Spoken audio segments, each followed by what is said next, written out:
Meron tayong tinatapos dito na Yamaha R3. Mag-install tayo ng Prism na mini driving light. So ito yung gamit natin. And PIA horn. So ito, kabilaan yan. Ayan. Okay, so hindi pa tayo tapos pero papakita ko lang sa inyo yung unfinished na latag natin sa wirings. Para sa mga tatanong kung malinis daw ba yung wirings natin sa Skilled. Okay, so ayan yung daan ng wire ng driving light. Makita nyo, naka-cable strap lahat. Okay. Ayan, naka-organize. Tapos andito yung LED driver ng Prism. Okay.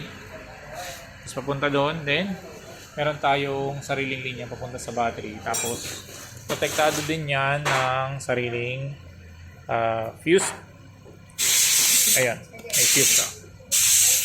Ito sa ilalim. Ayan. So, mayroon tayong dalawang fuse. Hiwalay para sa busina at saka sa driving light. So, try natin busina. Okay, tapos yun sa driving light. Ayan. So, hindi pa natin mapakita yung full sample kasi nga hindi pa tayo tapos. Pero ayan yung sa low. Tapos yung sa high, para mas madali sa driver, nilink natin dito. Ayan. Okay. Ito. Pero pag hindi siya naka-on dito, sample enough yan. Let's say naka-off ganyan. Hindi naman siya sasabay. Ayan. So, safe pa rin. Okay, compliant pa rin yan sa LTO. Okay, so kung meron po yung mga big displacement pipes, dalhin nyo na po dito sa amin. Pa-schedule lang po kayo.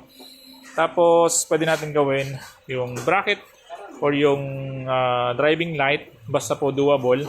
Gaya nito, kinostomize natin. Andito natin nilagay yung kanyang driving light. So, pag naka-on yan, ganyan yung itsura niya. Okay? Para na siyang R1M, diba? Merong projector sa gitna. Okay? So,